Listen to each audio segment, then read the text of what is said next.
So today we are getting the scratch coat on of all of this. So we've got a little bit here where we're doing some patch repairs, and then all the way through here, right down the other side to the back of the house. So on Saturday I popped in and got the damp course done. See the damp course line, or at least the render is going to have a final layer of mosaic thin coat render over that black once we're done. I got that all done. Weather's not been great, so I'm glad I got that done on Saturday because it's a bit damp today. And then today we are going to get a scratch coat on all of here. Got the mesh pre-cut ready. Ethan's there, sharp as a tack, aren't you, Eth? Ready with our super duper DeWalt mixer. Get 5 bags going to start. It's not actually loads, hopefully, today, with any luck. It was quite fun over the weekend doing this. Not so bad axis-wise here, but this was a fun section. You know, we got it done. And then that will have mosaic on it. And then this is the main chunk, and around the front as well. Let's crack on.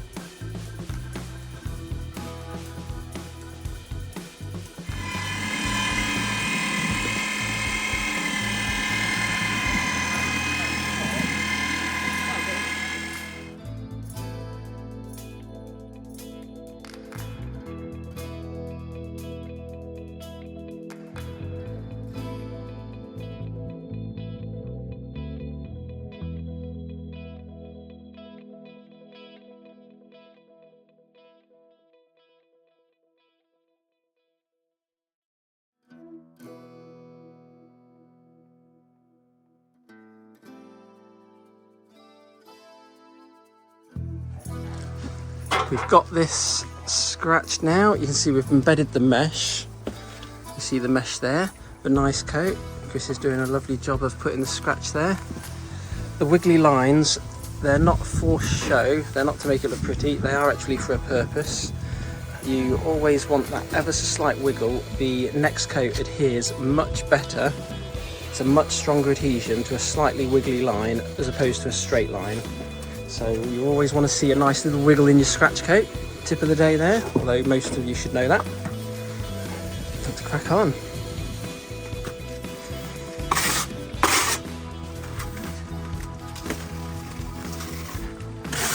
When putting on the scratch coat, do bedded mesh as you've seen on there, but also if it's an undulating wall, lumpy bumpy, we do most of the building out in the scratch coat, roll off the scratch coat nice and flat. So the final coat is the same thickness. It's approximately the same thickness all the way through. It gives you a much more consistent drying time when working with the top coat. I find that the easiest way. Not everyone rolls off their scratch coat, but I find it very good practice. Put it on, roll it off nice and flat. We stay just behind the beads. These are 10mm beads, I believe, so including the dabs, we've probably got about 15+ mil on here. So we take them to the bead there, and then that gives us a good 8-9 mil normally, something like that, for the final coat, which I find works perfectly for me. Get this on.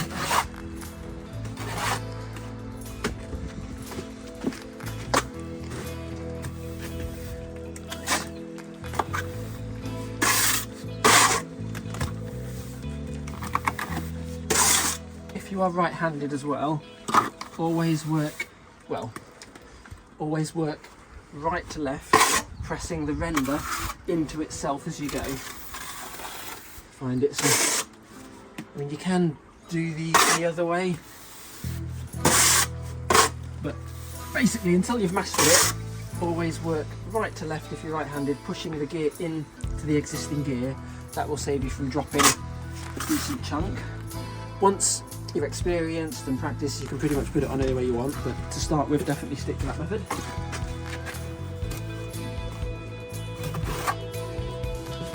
can also use a spot board, but we're quite like our giant bucket scoop.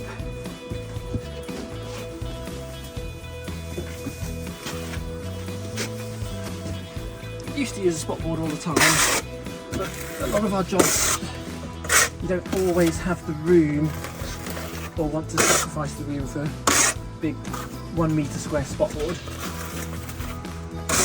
We've just got in the habit now of using our giant bucket instead. Almost switched on.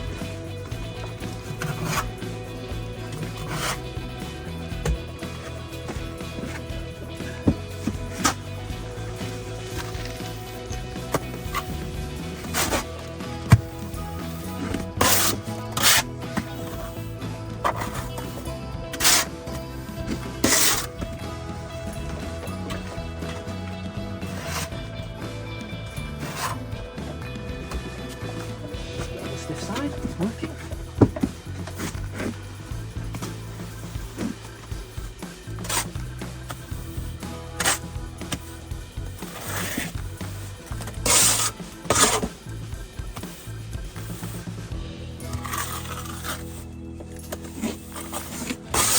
As I'm putting it on, you'll notice I'm kind of using the bead as a bit of a guide to roll it off to. And now I've got a decent bit on.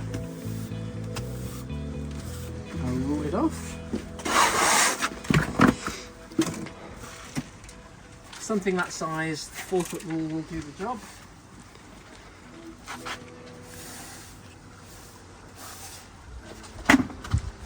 If you're a bit more inexperienced, for something like this you probably might want a 6-foot one. You might find that easier.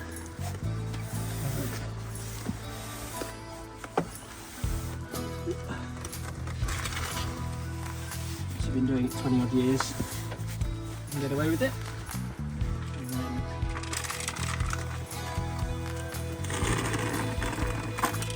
There we are, pull it flat. Okay.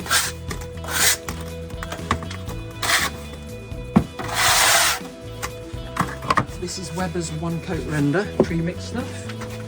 Really lovely to use.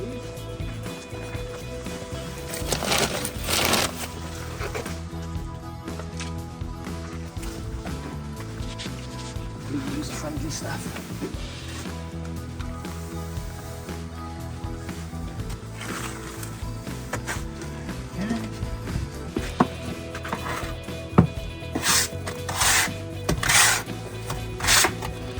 I like to always go left to right, then up and down.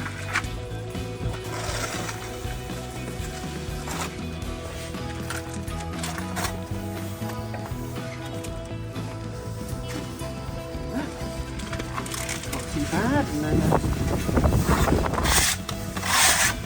Chris, have you applied the mesh? I think Chris has cut the mesh for this already. I believe it might be this one. Very important to have the mesh, I believe. Although funny enough, when we started doing this, mesh wasn't used. Put it upside down.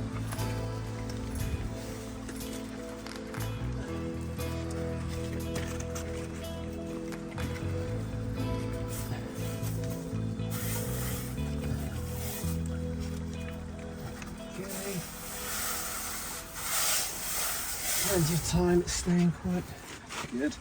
Occasionally, if it's a really hot day, you sometimes have to be a bit quick with the mesh, as it can pull in, but we're about 15 degrees C at the minute, so that's quite pleasant.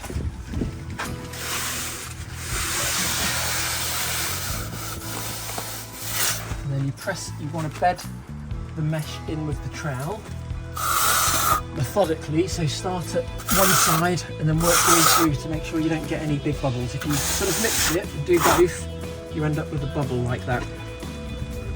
So start one side, work your way, make sure you get no bubbles.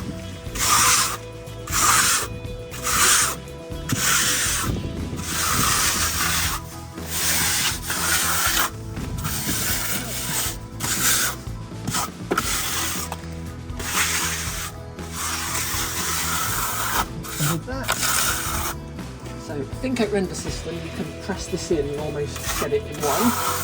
But with this one coat render, I like to put just an ever so thin bit over the top.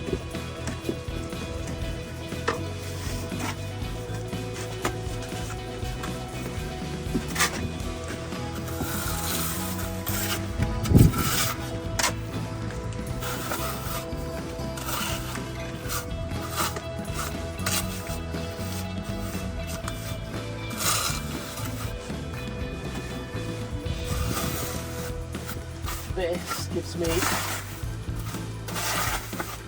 just enough thickness to leave a nice scratch for the next coat.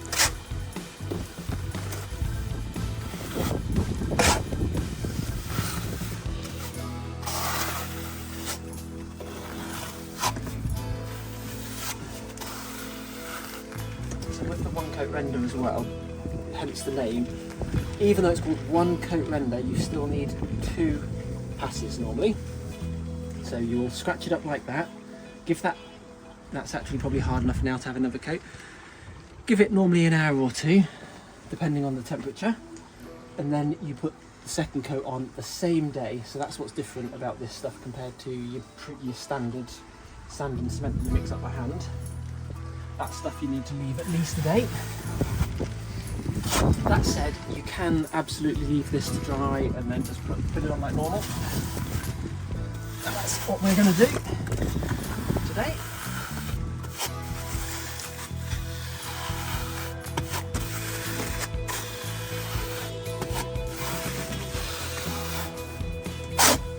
Now this stuff, it's only a thin bit, you can almost put it on like internal finish. I just like a nice covering.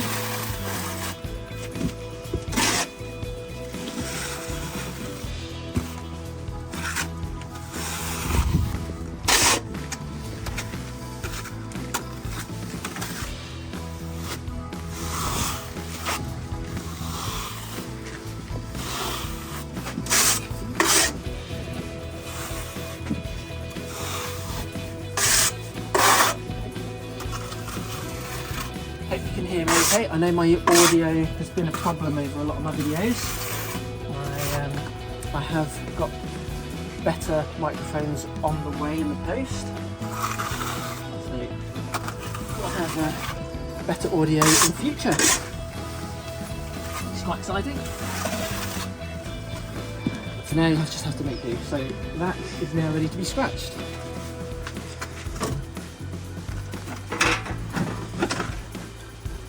Already mentioned, wavy lines are for extra grip. This is all to provide the next coat with key.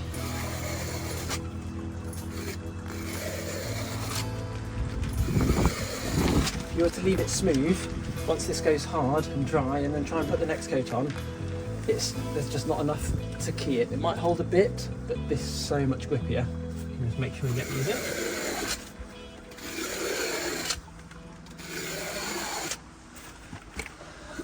I also like to clean my beads as I go. Normally I do it at the end of the day. A bit.